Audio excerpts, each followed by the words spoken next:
Yo, Joey Svendsen, what's up, everybody? Good to have you back. Reflecting now on how old I am. I helped someone, a good friend of mine, move the other day. And I realized, in like 12 years, I'll be that guy that gets to say, hey, I'll come over and help you with some things, but I got to be careful with lifting heavy stuff. And I should have done it this time around.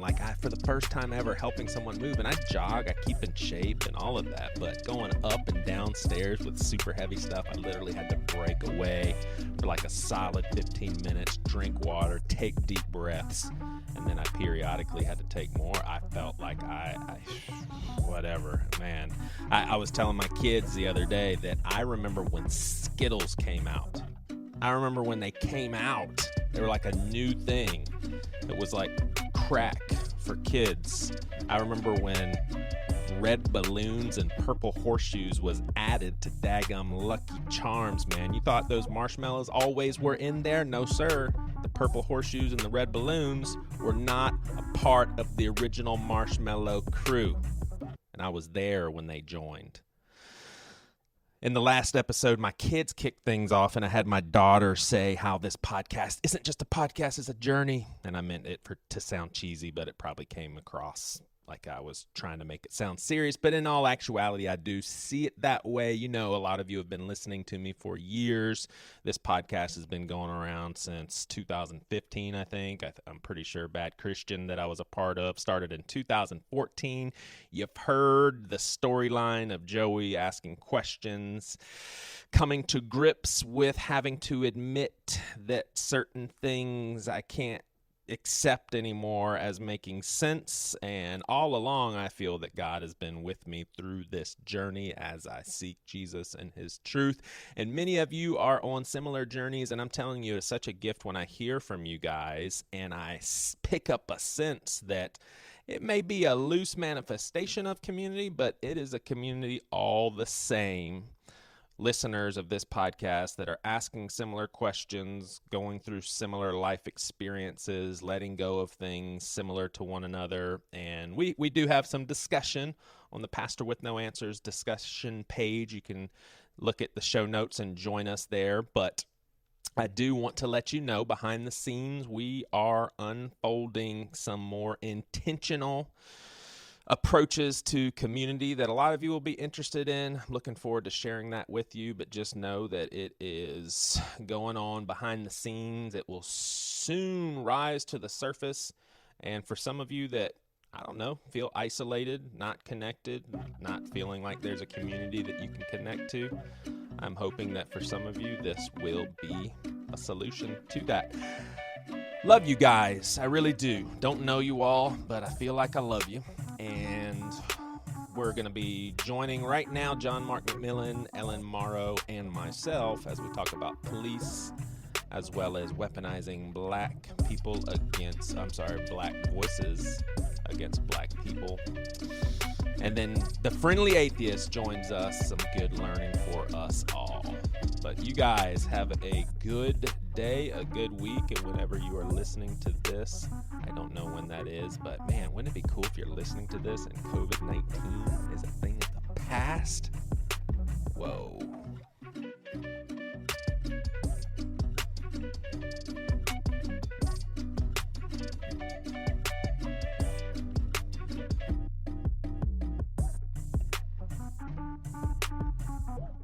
What's really interesting, I got a lot of DMs from people, and I actually got quite a few DMs, well, not quite a few, but several DMs from people of color who actually have a little bit different point of view, and maybe it's a smaller group of people, and sent me some, things about, gosh, I'm getting way too deep into this right now.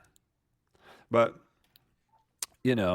just what it means if, for instance, let's say there's a situation where a cop kills somebody, and I think most of these cases are just absolutely horrible, you know what I mean? And the cop is guilty, right?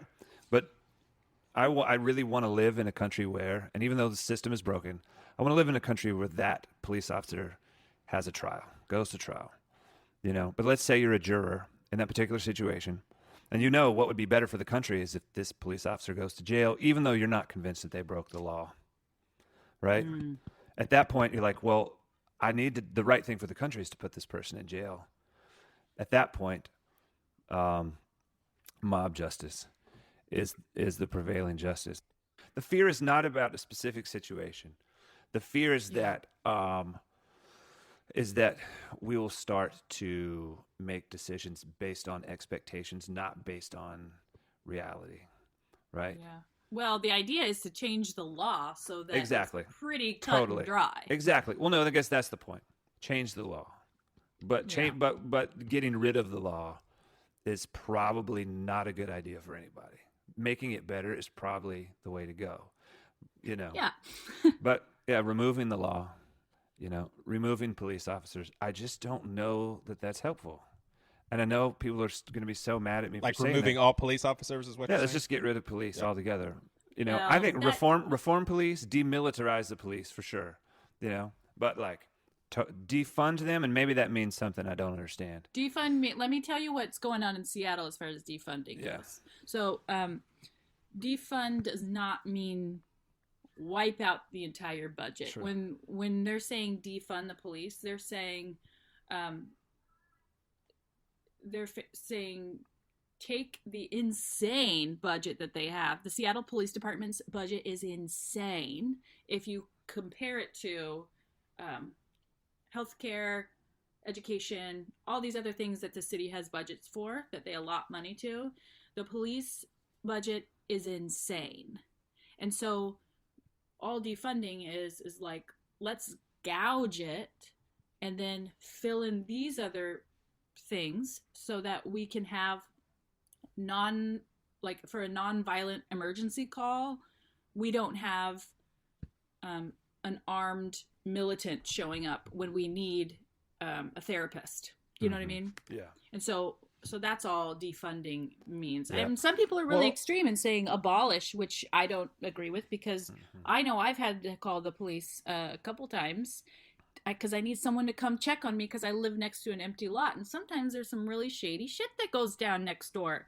Mm-hmm. Well, I guess this is sort of my point, is that you say defund the police, you're demanding people defund the police, but the people who you want to hear you are hearing something else. They're hearing abolish the police, remove the police. So you want better schools, you don't defund the schools. You know what I mean? Like, I want cops. Like, do I want a surgeon? Yeah. Do I want a surgeon who makes $5,000 a year and has to work 2 extra jobs to support themselves? Do I want a surgeon who has a pool? If I'm getting heart surgery, I want my surgeon to have a pool. And maybe I'm over simplistic in my thinking, but I can't imagine not having some sort of law enforcement, whether it's police or whatever else you want to call them, human beings who enforce the law, the just law that we need to fight to, have, right? Like, I want them to be the best human beings we can possibly afford. Yeah. Well, they need more than 6 months of training. First of all, I went to beauty school. I got more hours in Washington State than you have to have as an armed police officer. And anytime you enter a situation with a weapon, you are escalating it, period. Mm-hmm. That's just science. And, I forgot what I was going to say. Dang it. I was going to just really go at it. Dang it. Oh, it gets worse and worse. Like, once you hit 40, that kind of stuff just happens all the time. In fact, when I'm podcasting and a thought comes to my head, I have to write it down or type it, or else it is gone. Well, and then we know that pregnancy, you lose 3% of your gray matter in your brain, and it doesn't redevelop for 3 to 4 years. And my daughter's not 4 yet, so I've lost 6% of the gray matter in my brain. Oh my! What I've recognized, something that frustrates me a little bit with the season that we're in. Oh, season. Oh, gosh, I remembered what I was going to choice say. Of words sometimes. Go back to Ellen then. Let's hear you. Oh, I was just going to say that we should feel that way about teachers. Yeah. We should. No, totally. 100%. If I'm going to send people talk about school districts and best schools for young kids because the best education, it's all about teachers, then why are we having them buy their own supplies and they can't? My husband got his master's in teaching, and I'm so thankful that he's not a teacher because we would be so broke. Yeah. Oh, yeah. And we should be treating teachers like we treat surgeons. Right. But like police officers, if we found out that there was just malpractice going on all the time and surgeons everywhere were just fucking people up, we would be like, you know what? We should just like take them all out, rethink everything, and have very few surgeons. Like you wouldn't want to just like blindly have a surgery next week if you knew that malpractice was like at an insane high, which is like, what police brutality is like. It's like, have you heard Chris Rock's thing on bad apples? He says, you know, every time something happens like this, we say, well, there's a few bad apples. He's like, there's some lines of profession where you can't have bad apples. He's like pilots. Yeah. Yeah. He said, you know, are you going to get on a plane if American Airlines says, you know, we've mostly got good pilots, but there's some bad apples that would rather crash in the mountains than land. You never know when you're going to get a drunk one. Right.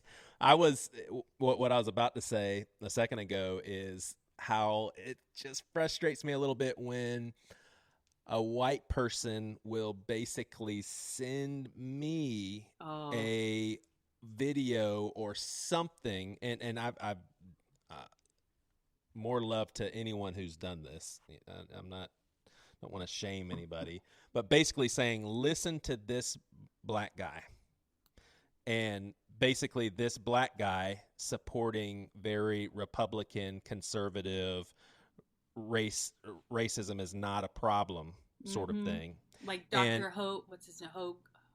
Right. And do I think that their voice needs to be valued and considered? Yes. But I feel like white people latch on to someone like that, and then they don't listen to the multitudes.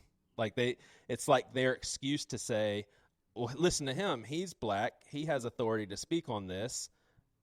Everybody else is wrong. And oh my gosh, it's just I think that's weaponizing a black voice against black people. Yeah, I think when white people do that, it's very gross. That's why I joked about Candace Owens, because if someone mentions the word Candace Owens, you know, a mile away, all they get is Fox News. Yeah. And both my dad and my father-in-law have sent us videos of black Republican conservative doctors or pastors or whatever. And there's very few black conservative Republicans, right? And so when they find one, they latch onto it and they're like, see what I believe is right because we found a black person saying the same thing. That is weaponizing their voice. Yeah, all they're saying is, I'm going to learn from black people who already think like me. Those are the ones I'm going to learn from. They made the black person agree with them because they found one. It's sort of like the idea of, when you read scripture, are you trying to conform to how God wants you to change, or are you trying to conform God to fit the mold that you want, that makes more comfortable for you, so that you don't have to you know what I mean? It's sort of like, conceptually for me, it's kind of like that. I feel like it's like that with climate change. I have friends who don't believe in climate change, and there'll be 11 arguments, and 10 of them say climate change is a problem, and one says that it's not. And they'll find that one, you know. Oh, yeah. I imagine we all do that, though, a little bit. But, you know, we tend to gravitate towards the things that prove the way we already believe. But yeah. Well, the thing about the black, and I feel silly we're a bunch of white people talking about this, but the black conservative Republican pastors, preachers, whatever, they're usually pretty privileged. They usually are not super poor, you know, and they can say that they grew up a certain way. Like, I wish I could think of this guy's name, but we need like your average black voice in an argument, and not these very extreme politicized. Oh gosh, gross.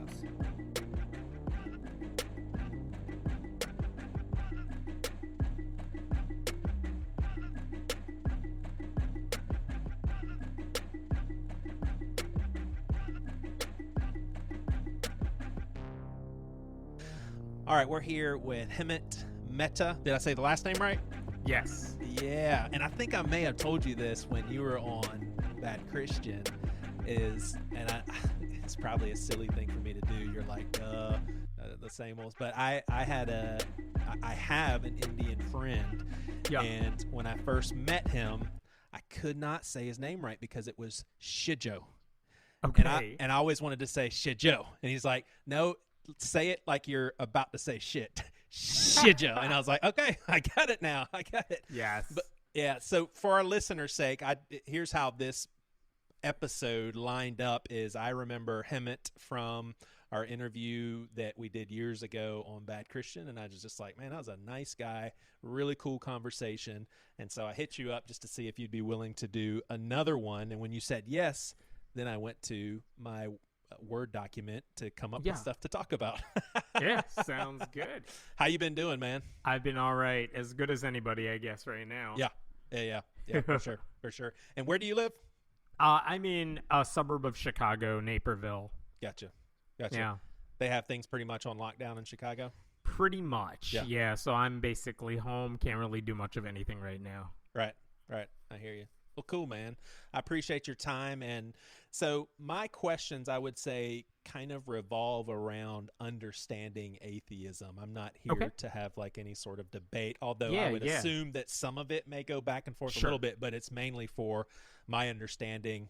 I do not care to have a debate at all. I do want to ask you this. Have you listened to Kirk Cameron stuff about Christianity?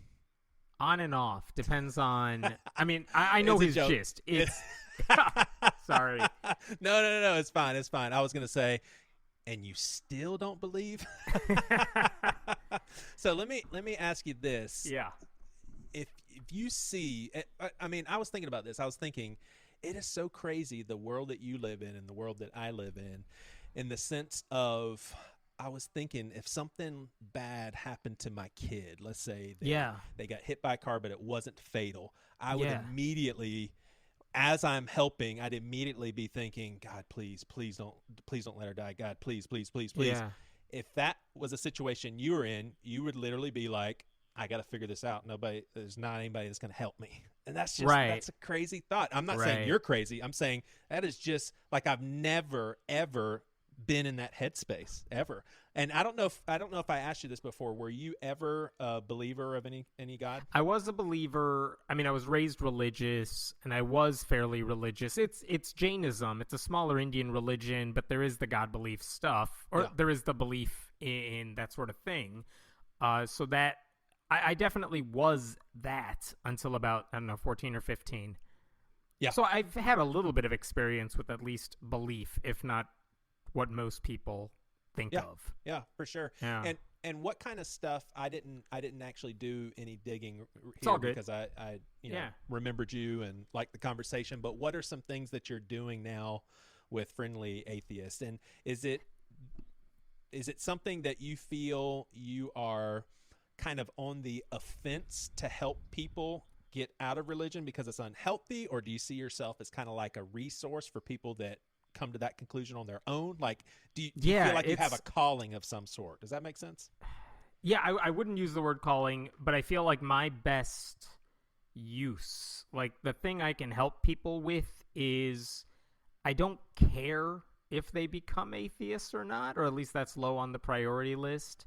It's I don't care what you are, but here's my problems with whatever the news story is. Right. I will tell you what those problems are. And I think there's two ways to go about it. One is if you are an atheist, then you can read these news stories that concern religion from an atheist perspective. And hopefully you're like, yup, that's the voice I want to hear that I'm not hearing anywhere else. That's one side of it. The other side is if you are religious, I think you should still be able to read like 95% of what I'm writing and be like, yes, even if I believe the way these Christians or these people are going about this issue is the wrong way. Right. And hey, who knows? Maybe that's the seed that gets planted in their head where it's like, if I can get you to think about these things the way I'm thinking about things, maybe at some point you do lose your faith, but I'm not keeping a tally mark anywhere. You know what I mean? Right. So I actually do hear from plenty of progressive Christians, religious people, who are just like, those people that you write about are embarrassing. Like, I wish they weren't part of my tribe. You know what I mean? But at the same time, it's like, I'm not picking on the fringe people only. Like, it's low-hanging fruit to go after, Westboro Baptist Church. Right. I feel like a lot of the time I'm going after the sort of pastors most people deal with. So it's like, well, this is not like far from whatever it is a lot of you believe. So again, the reason you asked me if I wanted to do, or I don't know if you asked me, but the reason I really don't do religious debates is I don't care. Yeah. I don't care if someone believes or not. That's right. such a low thing. And I think part of that is just politics has taken over my priorities as opposed to religion. Yeah. And so it's like, well, if there are religious people who feel the same way I do about a lot of political issues and things tied to that, I don't care. Right. Then believe if we, get a beer later on or something, it's like, all right, fine, maybe we'll have that conversation. But it's not something I actively bring up with anybody, really. Right. Yeah, for sure. I hope that makes sense. Yeah, it does. It does. Speaking of like progressive Christians, do you have maybe you're such a genuine guy. I don't want to use the word respect because that assumes that you disrespect other people, but do you have a deeper level of maybe camaraderie with someone who's more progressive, or shall I just say not fundamentalist, like not thinking COVID-19 is God's punishment? Yeah. And there's so many progressive Christians that see the Bible differently. Like they're not going to go head to head with you about Adam and Eve being literal. They don't really care. If they had to guess, they'd probably say no. Like, is that to you? Is that kind of a different territory though? At the very least, do you see kind of a distinction there, or not? It's. Really? I mean, it's an interesting question. I don't even know that I would use camaraderie so much. I think that's giving it more too much. Yeah, too much. Because I still think they're wrong, right. But the thing is, when I'm talking to the more progressive Christians, we're not talking about those issues because, again, could we have that debate? Could we talk about, is the Bible a actually good book? Is it a place you should get your morals and ethics from? Those are debates you could presumably have with a progressive Christian, and we might come to different endpoints on that. But usually when I'm having conversations with them, that's not what we're talking about. As opposed to, pick your fundamentalist. Every conversation I would have with those people are about, religious, age-old religious questions, Adam and Eve type of stuff. Right. But when it's with progressive Christians, I just don't have those conversations because it's usually like, let's take the COVID-19 thing. It's, should these churches be granted exceptions to the rule? Are they essential services? Like, on a church-state separation front, we're usually on the same page. When it comes to are Christians being persecuted, we're usually on the same page. So I don't know. Those things just don't come up. So it's not that I think I have more respect for their faith because I still think they're wrong. So I don't know that it's fair to say I agree with the way they look at this stuff. Right. Not any more common ground. It's not common ground. Camaraderie. Yeah, it's not even common ground on religion. It's common ground on all these other things that take a priority for me. Okay. Yeah. So it's like, okay, you know what? We have these differences about religion, but at least with you, with progressive Christians or the like, we can all set that aside because we have other more important issues on the plate to talk about. Let's focus on that stuff. And so that to me is like we're just avoiding the topic, but we can. Right. We can avoid the topic because it's like, even politics, there are like no atheists open atheists who run for political office. And you know what? For the most part, the people I vote for are religious people, and it doesn't matter because I know they're not going out there saying, I want to legislate based on my religion, but I'm inspired by my religion to do this stuff. I care about the poor because I'm religious and my Bible, blah, blah, blah, teaches me to do whatever. I don't care. You want to help the poor and you're going to do it in this way that I agree with. Fine. That's what I'm voting for. You know what I mean? So it's like, I don't care about your religious side. It just doesn't mean anything to me. Yeah. But at least it doesn't have to. We can come to the same endpoint. So I feel like that's where I've gone on my own journey, where it's like I wanted to pick those fights. Or at least I enjoyed those fights. Right. Maybe with more fundamentalist types, conservative Christian types. And now it's like, you know what? That's such a low-hanging fruit because, the world's on fire. Yeah. So maybe we got other stuff to talk about. Yeah. So. Yeah. So I'll ask you a funny question. You would feel differently about this interview if I was Franklin Graham, right? I mean, probably, because whenever I see him in the news or someone like him in the news, I see them using their religion to hurt other people, specifically people I care about. And he's using religion as a tool to spread hate. Yeah. If Franklin Graham wasn't a Christian, he was just a regular guy saying all the same stuff he does, but you just took out the Bible stuff, I mean, I think that would be pretty simple, standard hate speech. But because he couches it in religious language, he's allowed to say, like, no, I'm just a Christian speaking the gospel. I'm just trying to spread the gospel. I'm a good Christian man. And he seems to get away with more stuff because he could tie it to Christianity. Whereas if he went around saying, oh, I just run a group, Jews can't be a part of it, Muslims can't join. No, it's a charity group. It's a wonderful group. We help people. I don't think he'd be able to get away with it as easily as he does, or get invited to talk about it on news shows, talk shows, if he couldn't also say, this is what the Bible teaches me to do. Yeah. So, I mean, that would be the conversation with him, because everything he does is politically bad from my perspective, and he couches it in religious language. Right. But for what it's worth, I think a lot of Christians have the same problem that I do with him. And so it's not even just that he pisses off atheists, It's that he upsets a lot of people who don't share his views. Yeah.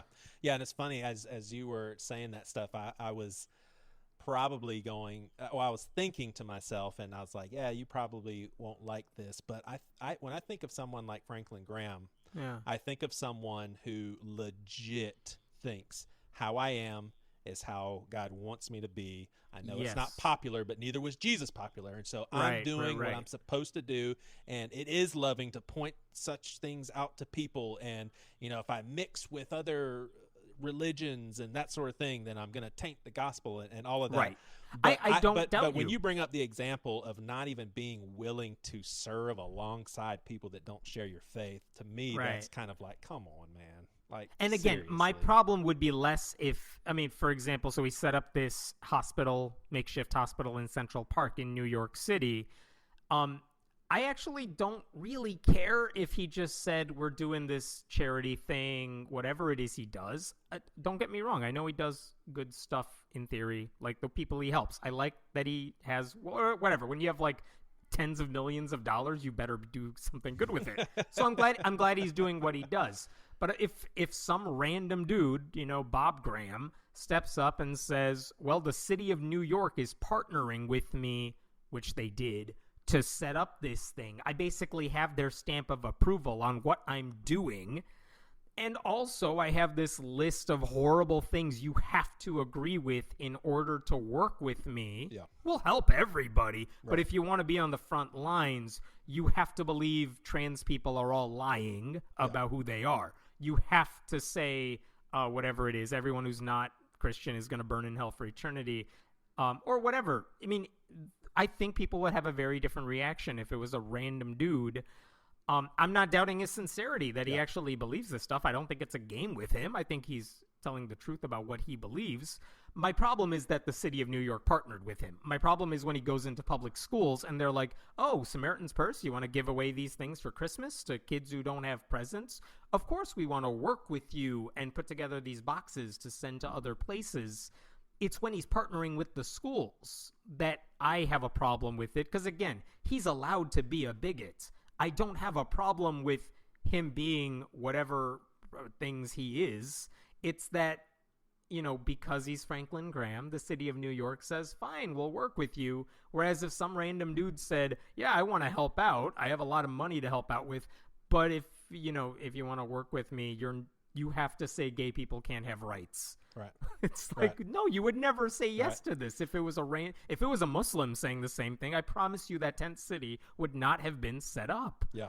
Yeah. And by the way, Ken Ham, the creationist, when he brought Ark Encounter to Kentucky, they said we're going to bring all these jobs into the community that really could use some jobs. And that was one of the perks. That was one of the incentives to give him money to say, bring your thing here. But of course, when he puts up his thing, he has the same sort of statement of faith that says, if you want to be a janitor at Ark Encounter, you have to say gay people can't have rights. You have to say trans people don't exist, things like that. And again, the city gave him all these tax breaks and deals so he could bring jobs. They didn't say in advance, no, the only jobs we're offering are to people who think exactly like us. Yeah. I think, for what it's worth, that we'll just call it Franklin Graham's brand of Christian faith. I think we're moving into territory where that is over time going to be seen as very archaic. Like, I agree. Do you think that's going to be, do you think Franklin Graham is doing more good or more bad? I don't know. For Christianity. Oh, for Christianity and the Christian message, I would say more bad. But it seems like the extent of something like Samaritan's Purse as far as actually serving people, that would be a big question mark for me. But absolutely. I mean, I think people that point to Trump as their answer to prayer is horrible for Christianity. And there's so many times where I do want to tell someone like you, that's not me, man. That's not me. And then at the same time, I don't want to come across this arrogant asshole who's better than everybody because, but there is a line that I want to draw and say, look, we're all imperfect, but once you get to like Westboro Baptist is low-hanging fruit. Come on. Like if you lump them into me and other Christians that would denounce them as well, I'd be like, that's prejudice almost, that would be a and you know what? move. Here's the thing though. If I pointed to Westboro Baptist Church as indicative of how a lot of Christians think, I think Christians would rightfully be like, dude, come on, that's on the fringes. That doesn't represent everybody. And I think most atheists would recognize that as well. So no other Christians believe and think and act the way they do. And yet, when it comes to white evangelicals and their support for Trump, what do we say? Like 2016, 80% of them voted for Trump, and it doesn't look like that's changing in 2020. Right. And all the prominent white evangelical voices are either still with him or I think one of them shifted to him recently. And that's the thing. So all of a sudden, I'm actually making a video about this soon, which is to say when it's one thing for Franklin Graham to do these things and be a bad witness for the Christian message, but when we're talking about this huge, overwhelming majority of white evangelicals doing the same awful stuff and hitching their ride to Donald Trump's wagon. Yeah. Now I can pin that on all of you. That's so much easier to do than Westboro Baptist Church because those two, the Venn diagram is much more overlapping than it would in the past. And that just seems like that's a bad bet to me. What I would say, this is my perspective of things, is that first in evangelicalism, there still is, if you take 20%, that's numerous people at the very least. I'm a part of a church that's not politically. We don't teach politics because we believe that causes, it's just a polarizing thing. So we just kind of leave it out. But behind the scenes, I know that sure there are some Trump supporters, but there's a lot. I mean, when I meet with a group of pastors, for instance, I mean that is not, and maybe it's a unique group because I am in the South, but it's not a bunch of thumbs up Trump people by any means. So. But here's what I would say. I want to pin you down on this because I'm curious about this, and I can talk to you about the atheist side of this too. Yeah. But when they're not those 80% who voted for Trump, I think this is what you're getting at. It's not because they all like Trump, but what is it? This is what bothered me about that. I get that they don't all love him. They're embarrassed by plenty of the stuff he does, but none of it is enough to make them say, I'm not supporting him, whether it's abortion or whether it's some other issue.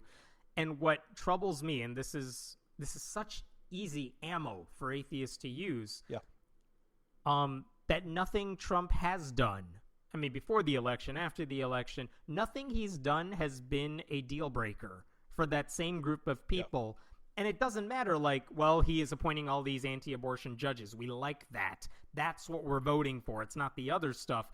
Oh, so the racism doesn't bother you. So the sexual assault accusations, the multitudes of them, none of that bothers you. Not you personally. But you know what I mean? Like, I don't care if you reluctantly vote for Trump. And I'm curious what that is. The people in your church, the ones who aren't gung-ho for him, apparently they don't care enough about the sexism or the racism or what have you to say, no, he's not getting my vote. Maybe I'm not going to vote for the Democrat, but I'm not going to vote for that guy. And what does it say about their values if nothing else he does bothers them that much? Yeah.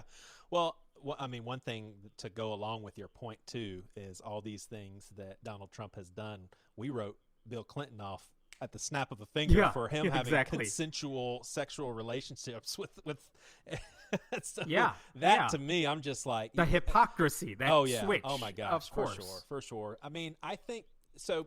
Being in the South, I really do.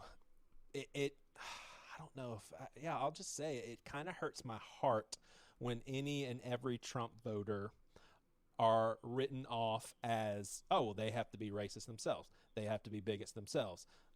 They obviously don't care about gay people and all of that stuff because. And to be clear, I'm not saying they are racist. I am saying they're not bothered by racism. Sure. But here's what I would say about a huge sect of Christianity. Trump is not a threat to Christian faith.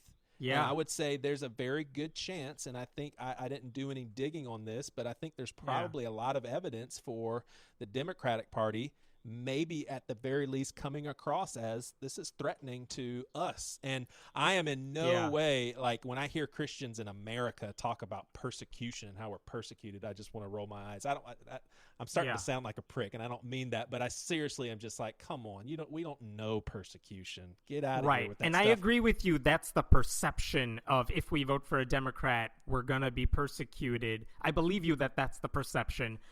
I know that's not actually happening. Because again, as an atheist, who would love to see more atheists in public office? I'm like, who do you think you're electing? It's a bunch of like Sunday school teachers and stuff. They're not conservative Franklin Graham Christians. Right. But Joe Biden is Catholic. Elizabeth Warren was a Sunday school teacher. Pick your vice president. They're all Christian. I promise you that.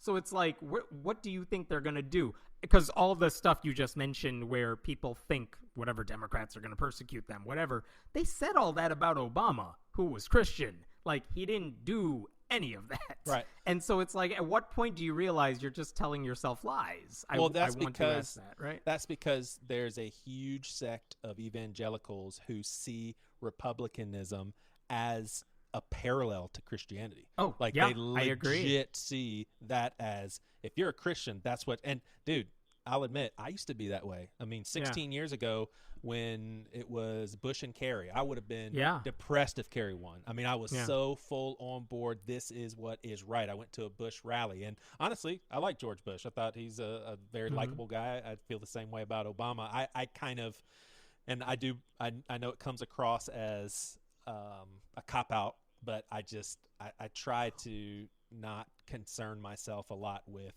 politics. But so what was the biggest thing that switched for you to get away from that mindset? Well, let me think about that. And specifically, I mean the one that said, yes, we are Christians and we are going to be persecuted if a Democrat wins that presidential election, to, no, I don't think that's actually going to happen. That's not how it works. We are not the persecuted ones. That's the one I'm curious about. What caused you to realize, no, we're going to be fine. Republicans are not a threat to us, but Democrats are not a threat to us either. The politics are different, but the religious freedom will be just fine. Well, and again, I don't know if this is the case or not, but I'm not so sure that Democrats have not spoken in a way that does sound threatening to Christians. Like, which part of it? I just don't know.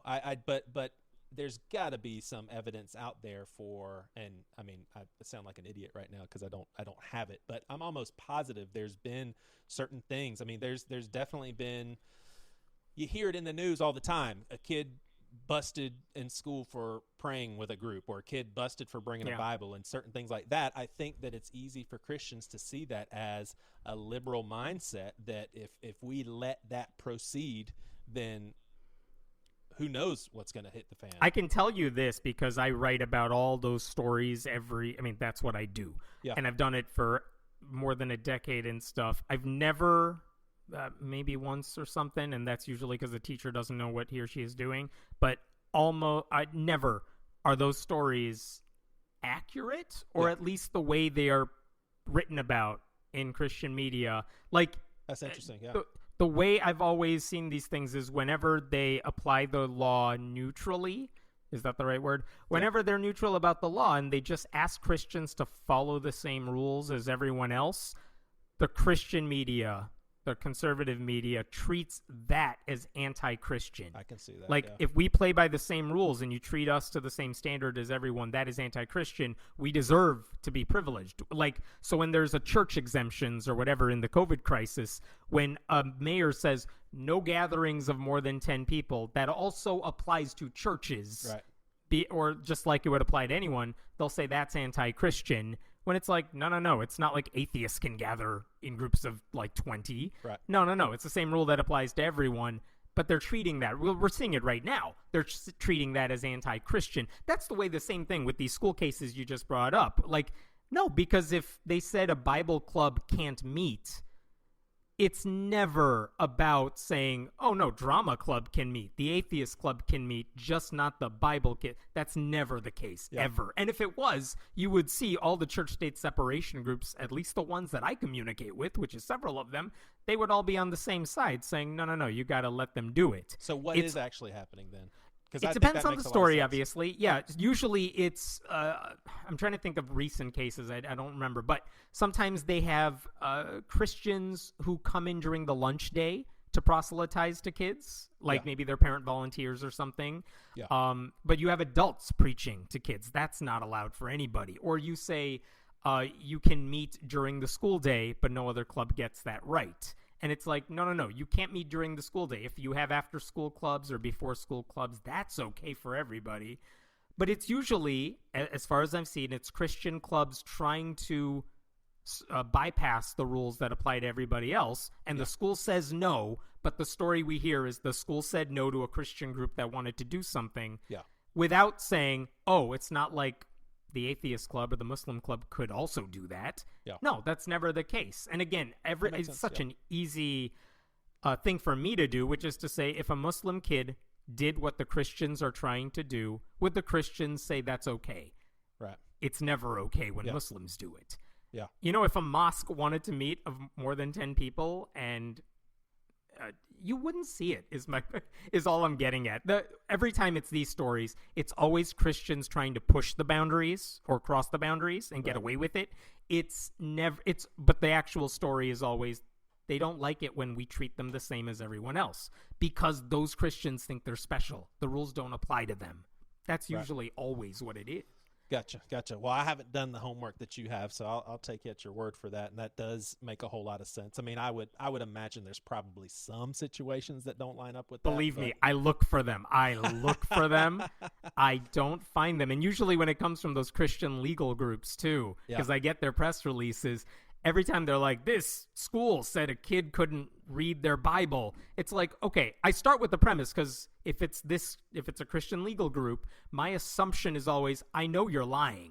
I just need to figure out where you're lying. And so if you read the actual lawsuit, that the complaint that they filed, or you read the story, it's like, oh, it wasn't that the kid was just trying to read the Bible. It's that whatever, they were, I'm making this up by the way, but like they were reading it during class when they were supposed to be doing other work, or they were, I don't know, take your poison.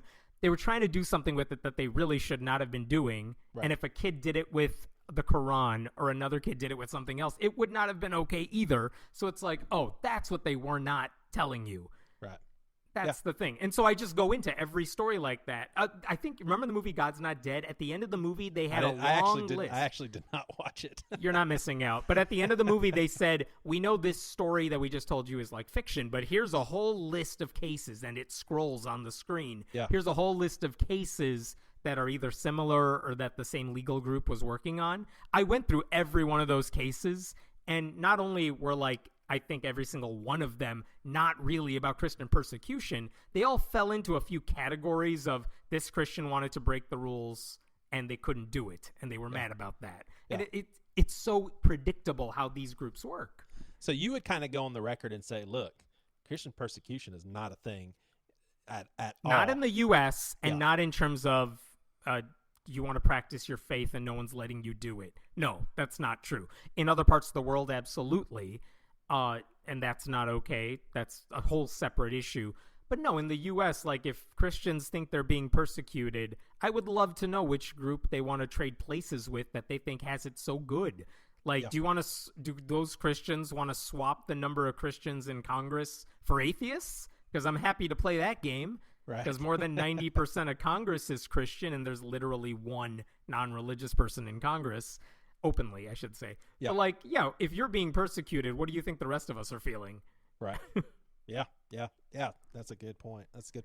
So the next line of questioning, it will be hard for it not to sound like a debate, and I don't mean it. Yeah. So take everything I'm saying as I want to see how you process this stuff, because these are things that honestly I have surprisingly come into contact with Christians in the progressive realm who would certainly be able to argue alongside you. I just still don't understand. And what I don't understand is, and it may make me sound archaic, but I don't see how it does. I do not understand how morality, purpose, let's just stay there. Morality and purpose, is that something that evolved?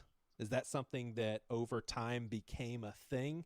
Because I truly feel if we are just the product of evolution and there is no God and we're just advanced in a way more complex gathering of cells, we may be able to adopt a certain morality and maybe just be like, this makes more sense, but I don't see how it's founded. I don't see how there's any basis for it.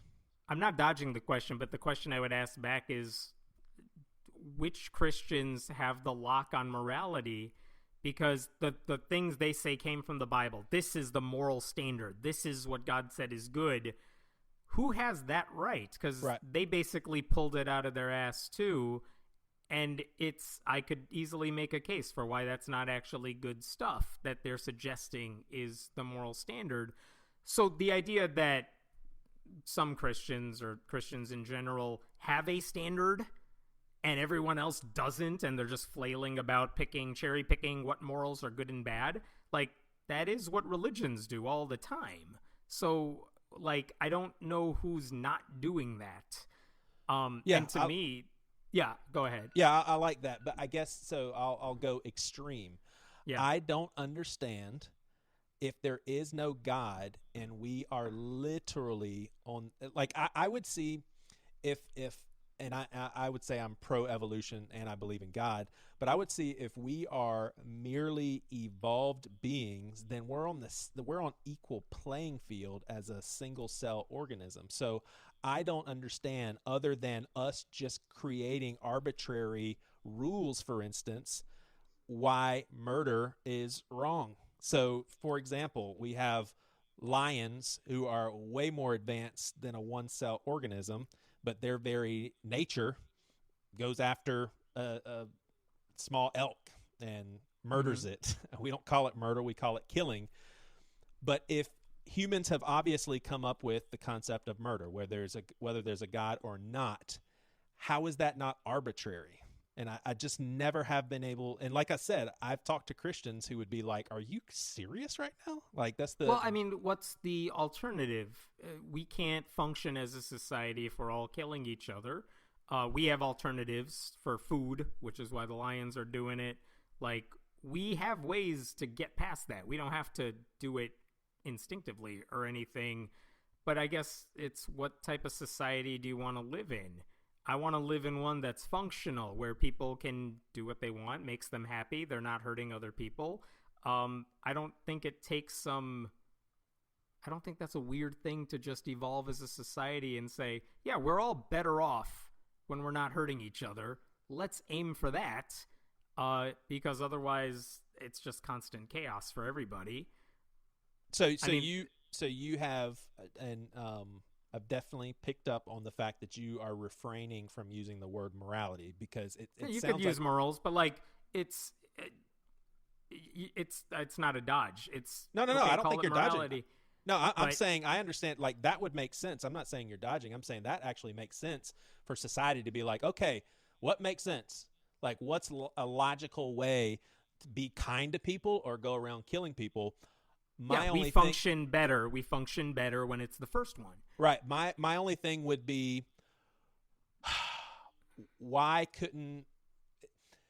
how is that more legitimized than Hitler thinking he was doing the right thing?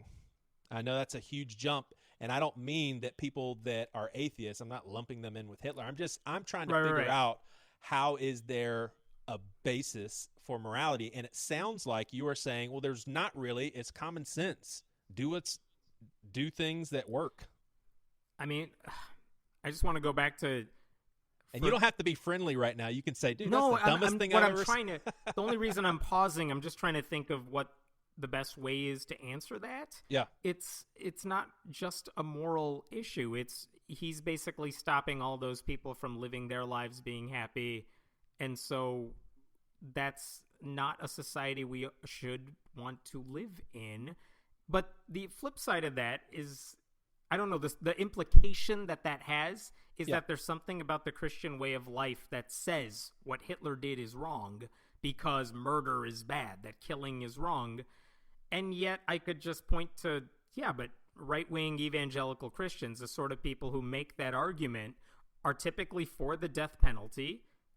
They are not all vegetarian. Like, they have no problem with murdering people. It's just a selective thing that they're choosing. Like, It's not like they're saying murder is wrong, so we're not going to do it. Murder is all over the Bible. It's always used in there. But I'm not. But again, and I could just say that our society functions better when people are able to do what we want and we're not hurting other people in the process. And the Hitler thing is just not even close to a gray area there. But why? And do you need someone to tell you that that's wrong? Otherwise, you would never recognize it. But that exactly is where I'm getting at, and I realize this may not be figured out. Like I've heard this from atheists too, which is like, I don't need someone to tell me what Hitler did was wrong. Apparently, you do.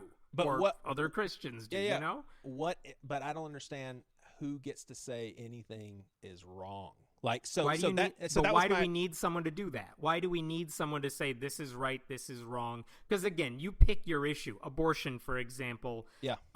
Which only because that's a contentious issue, and I think there are moral arguments that I've heard on both sides of that issue. Is that a moral issue? I know the way conservative Christians frame that issue as if it's a moral issue. Yeah. I could make the argument on the other side of that and say, no, you're looking at it the wrong way. But the point is, there are people who think this is clear cut. Right. But the fact that it still gets debated, and you will find strong cases if you're looking for them. Yeah. I don't know. I don't know that you need. I think you could debate those things. I think the Hitler one is an extreme case where it's like, I don't know why we need anyone to explain why killing all those people is a bad thing. You don't need anyone to tell you that. But telling women that they have to be forced to have their rapist baby seems like just as gruesome and graphic and awful to me. And I think you could find Christians that are like, nope, that's still fine. Yeah. Yeah, and I think it goes back to my original question is, do you see morality, and I think I said purpose, as something that evolved? Lions don't have that. Lions don't live by morals. You know, when an alligator grabs a kid I would take and issue with kills that. the alligator's not being mean. Right. The alligator's trying to get a meal, and it's a human being, so it's tragic. Right, it's tragic for us. So I guess that's what I'm saying is, do you see morality and purpose as something that humans were able to evolve? Yeah, I mean, if you can survive as a species, we can survive without having to kill for our own food. Yes, some people do it for others. They're the hunters, whatever, but like, we don't need to do that. So once you get away from that, like, we don't have to spend 23 hours a day looking to survive. Hey, now you can have a different purpose. You can devote yourself to something else because your priorities shift. That's wonderful. Yeah. So I guess the last thing I'll say about this, because I still feel how I feel, is what does it even mean when we say should and should not? Like, what? Yeah, it depends what we're talking about. But again, I just kind of go back to every time I kind of hear that argument, it's coming from, again, conservative Christians. But I'm talking totally outside of that realm. In general. Yeah. But like, it's not like the Bible is right on those, or it's not like we're in a better place when we listen to them. So I don't know. It's always coming from people who seem to imply I have it right on morality and everyone else is just making it up. And yet the world they live in is full of moral problems within their thing. I mean, and that's living up to the standards they want to live up to. So like, the whole should not, ought to, what should we do? Like, those just seem like superfluous questions because it's not like the people asking them are living in some moral place either. And just because they can say, God tells me what's right and wrong, that's not true. They're making it up as they go along. Right. So I don't know why adding God to the mix somehow makes it better when everyone seems to be trying to do the same thing. Yeah, which is living in a yeah. I mean, how I would respond to that is I would say maybe Christians suck at following God and how God truly is.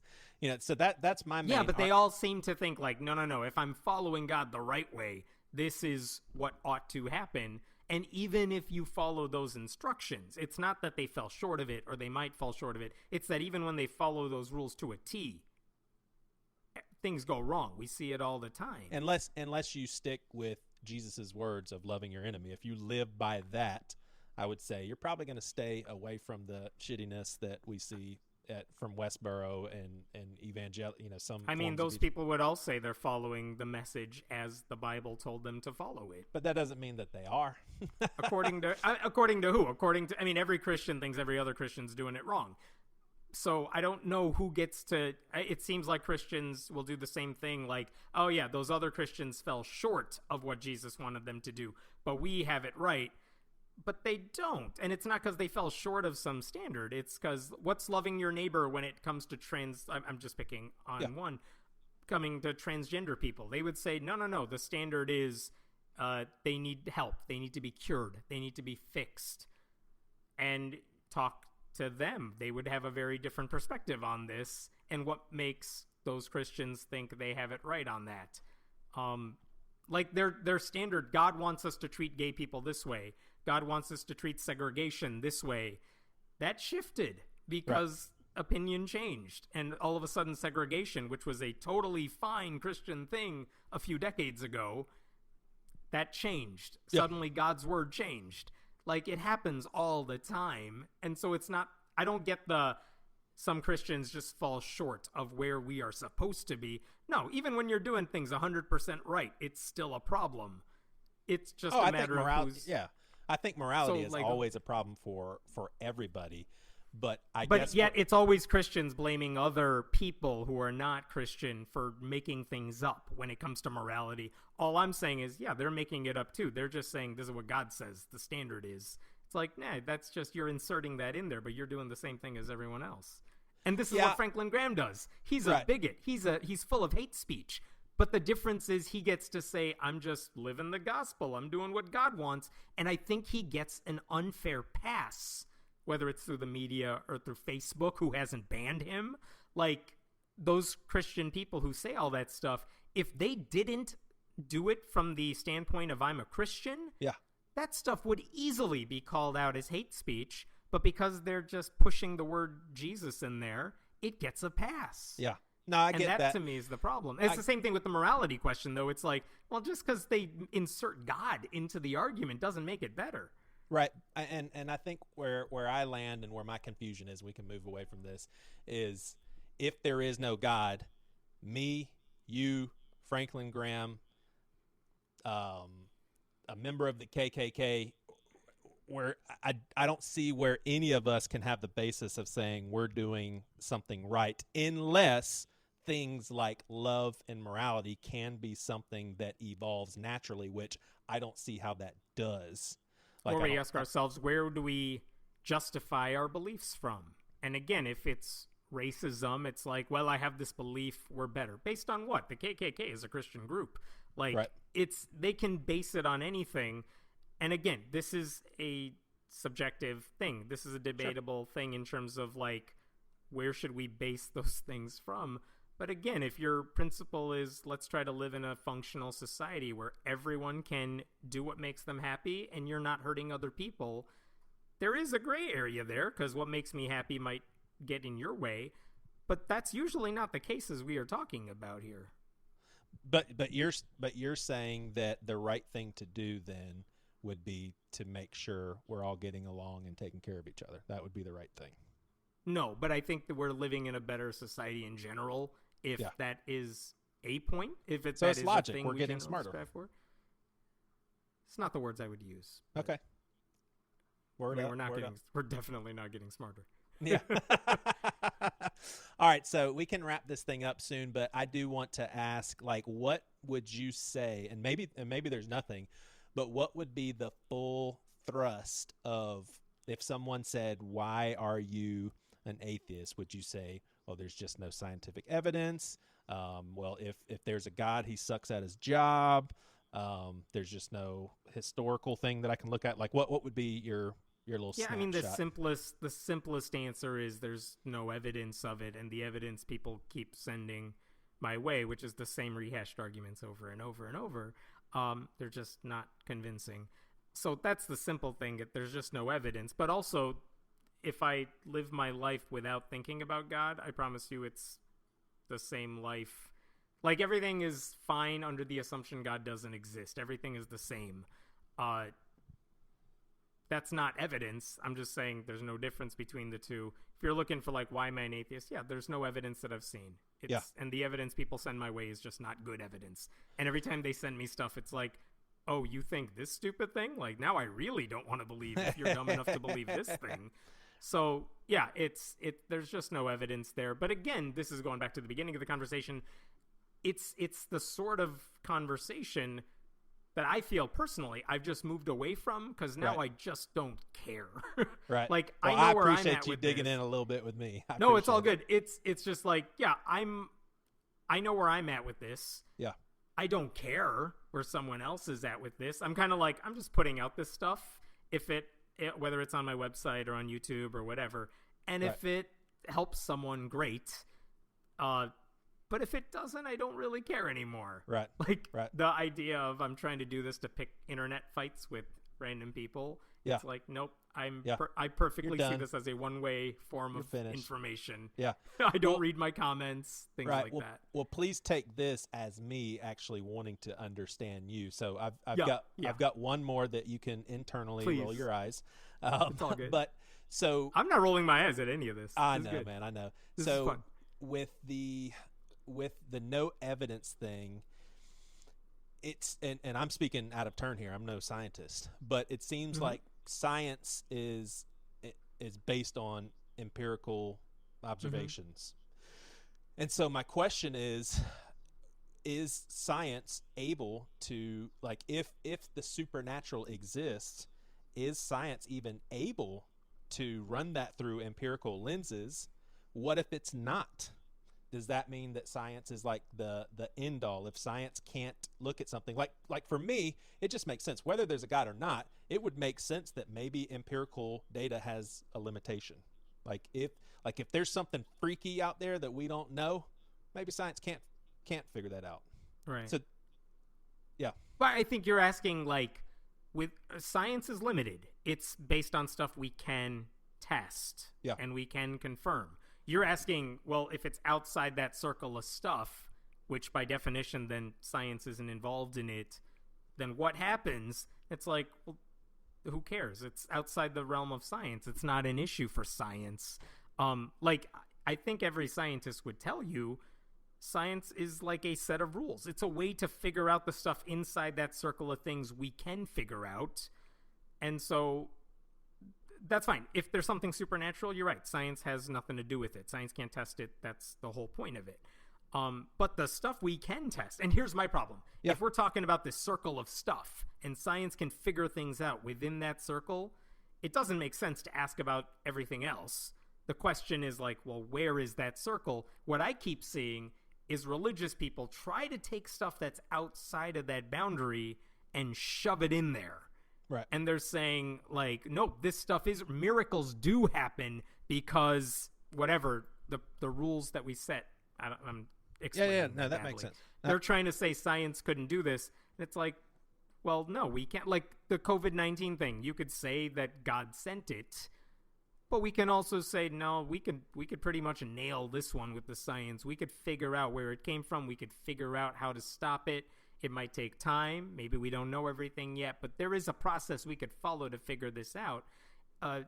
This seems, I'm not trying to talk down to you. Science is a process. It's right. a way to figure out stuff within the rules of the game. And the question that I think you're asking is like, well, what happens if we're not playing by the rules? Right. Well, then we're not doing science, so it doesn't matter. Right. So people can make up whatever all other things they want to, but that's not a scientific question then. Sure. So I think where and seriously, correct me if I'm wrong. So where you and I would differ then is your exploration and processing is going to stop at science. Mine doesn't. In terms of what I can know, you're right. There's stuff we don't know, but that doesn't concern me because like it doesn't affect my life. Then. Yeah, and the reason, I guess the reason why I say that is, if you were to say, I don't have evidence for God, that's why I don't believe, I could say, I don't have any scientific evidence either, but I don't need it. And then you would say, okay, well, that's so you. That's an interesting point, because this is where I don't care then. Then that's fine. Then you have that belief, so be it.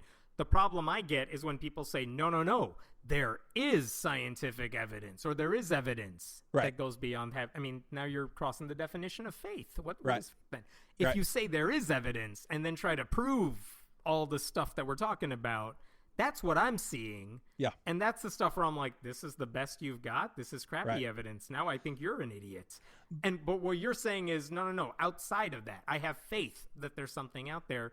That's a debate we can't have, because you believe there's something, I don't believe there's something, but that also doesn't affect my life. Right. It's when they're saying like, no, God doesn't want gay people to have rights. Well, no, now you're getting into the world of like how it actually affects people. This is well beyond the supernatural stuff. Yeah. And that's where I'm trying to focus all my work and my activism. Yeah. It's trying to put a stop to that BS, because I don't care about what you just said about like, I believe in something that's out there. I think I have good reason to believe that.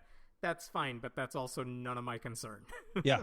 And I would say, for the record, I do believe that I can't prove God scientifically, but I do think that there's a lot of things that I can point at and be like, dude, there's just, for me, there doesn't seem to be any other explanation for, how, again, not a scientist, but just how perfectly situated Earth is, or just how the universe even came into existence, or the axis, the size of the moon, and how much we need. I mean, those are certain things where I'm just like, gosh, just how life came about. To me, I'm like, it just doesn't seem to, it seems impossible to be accidental. So I do think that I can. And I think everyone would tell you in response, and I know you've heard this too, which is, it's not accidental.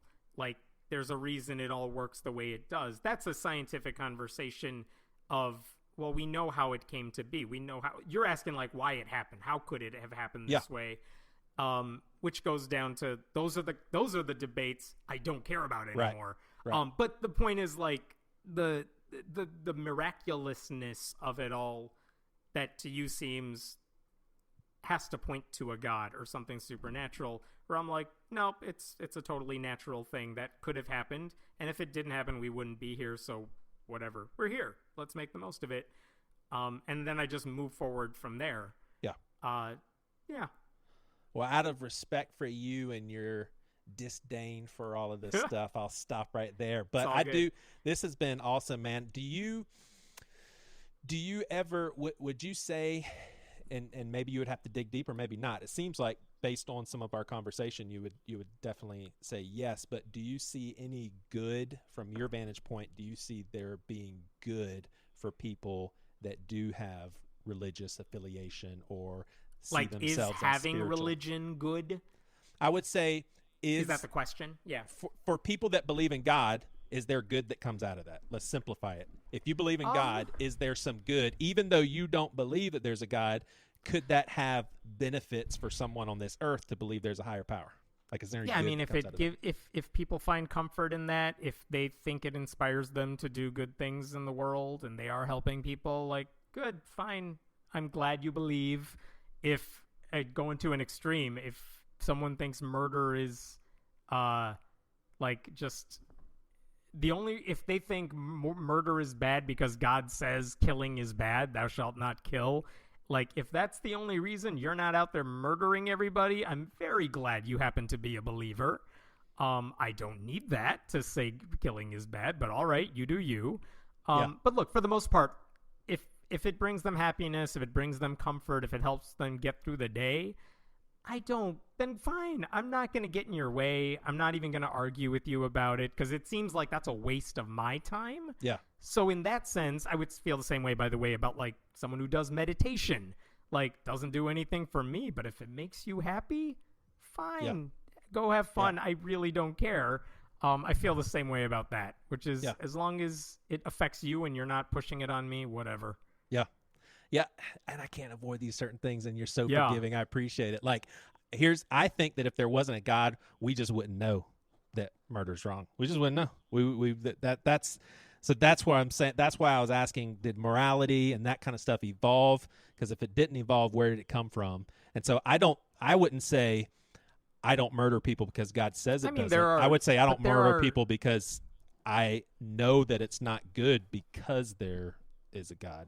I guess the question would be, if you started to have doubts about God, you started on a path to atheism somehow, what would happen to your thinking about murder? Yeah, I mean, so we're saying if I lost faith in God completely. Yeah, like. Yeah, I would say it would feel almost intuitive. This can't be right. It can't be right to molest a kid. It can't be right to rape someone and then kill them. I mean, it can't be right to steal. It can't. Yeah. It can't be right. But I guess what I'm saying is, I don't think I would be able to have that awareness if there wasn't a God. I'm stealing this from my friend Matt, who is, I believe, used this in a debate somewhere. But he's like, I do, as an atheist, I do kill everyone I want to kill. I rape everyone I want to rape because the number is 0. And the fact that anyone thinks it would be anything different from that, that's an indictment of your beliefs. Yeah. Love it. Yeah. This is a great conversation, man. I hope it was kind of fun for you too. It was. I don't talk about it often, like I said. So this is fun for me too. I hope though, like now that I think about it, because we made it pretty clear that it wasn't going to be debate, and I didn't mean for it to be a debate as much as I really wanted to see what you had to say. Yeah.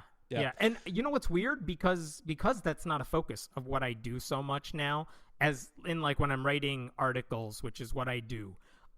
They're all about responding to religion and politics and things like that. So the question of morality itself doesn't come up as much as Franklin Graham doing something as a Christian that is hurting people. That comes up all the time. You know what I mean? Yeah. And so it just doesn't come up that often. So it is always interesting because these conversations and these debates are the ones that led me down a path to atheism, because those are kind of the ultimate questions that in a time when I feel like the world isn't on fire, those are good questions to be debating. They're always good questions to be debating. So I like that. I always appreciate when people ask them and talk about them. And I don't know if this came up with us, but like, I genuinely, and I'm not exaggerating here, I'm not saying it sarcastically, I genuinely appreciate like Christian apologists who say these are difficult questions people have about religion. I'm going to try to answer them. Yeah. Like, I always think they're full of it, but I kind of appreciate the fact that they're like, it's important. Yeah, acknowledging it and trying to answer it, and they've convinced themselves they have the answers, and we can have a debate about those answers. Like, I have a lot of respect because I think a thing that bothers me with everybody is most people don't care at all about any of this. They would rather just not think about this stuff at all. They would definitely wouldn't have a conversation about it ever. So, like, I hate that sort of apathy. So, like, there is some sort of begrudging respect I always have for religious people who take this stuff seriously enough to argue it and talk about it, even when it infuriates me. Now, that's very different. That's very different from the Franklin Graham types who are like, okay, I have these beliefs, but I'm also going to use it to hurt other people. That's not what I'm talking about. Yeah. But the ones who are like, no, I want to have these debates. I want to talk about this. That's awesome. I wish more people would do that because those are important conversations. Yeah. Yep. All right, let me brag on you a little bit. So cool. Us Christians, we have not left any shortage of things for you to write about. So I'm on Friendly full-time Atheist. Job for like 15 oh my years, gosh. man, every day. Yeah, I mean, this is gold. I got to read 4 of them. E.W. Jackson says, atheists reject a God they can't see, so why did they fear a virus? And the first line is, E.W. Jackson has apparently never heard of microscopes. Yeah. Let me do 3 more. Ignoring COVID order, Massachusetts church takes a stand for the Lord. Pastor Chris Casey had 56 people in church on Sunday. He plans on to keep putting people in danger. We're almost to my favorite one, but here's one more. Christian prophet says Trump will be a great praying president in his next term. And let's not take that chance. Trump can learn to pray on his own time. And then my favorite, self-described prophet. Even when my predictions are wrong, they're still true. And your line is, the amount of twisting in this Christian logic would make pretzels jealous. Yeah. You know what's interesting? This never seems to come up in any interview. That's not a knock on you or anything. One thing that I have noticed is whenever it's, definitely with myself, I could speak for myself, but also whenever I see people with my perspective writing about this stuff, it is always, here is the transcript of everything they just said. Here's the video so you could see it for yourself. And yeah, here's my opinion on it too, but I can just put it out there. Whereas when I look at whatever conservative media, when I look at what Christian websites often write, opinion ones, not news outlets or anything, it's never like that. They never say, here's what some politicians said, here's what the mayor said. They always take it out of context and they don't provide the full context. And I would love it if your listeners, whenever they're reading this sort of thing, be on the lookout for that. Because this gets back to the thing you mentioned about, like, the Christian lawsuits about the Bible things.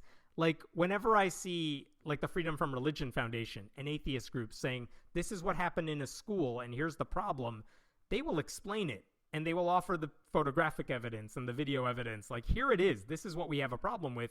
Whereas when I see, like, a Christian legal group doing it, they're like, a teacher denied a Bible student this thing. They never actually tell the full story. You got to, like, go to their complaint to see exactly what happened. I see it with conservative media all the time where, like, they just cherry pick little bits to infuriate you because they don't want to tell you the whole story, because the whole story would not be that problematic. Yeah.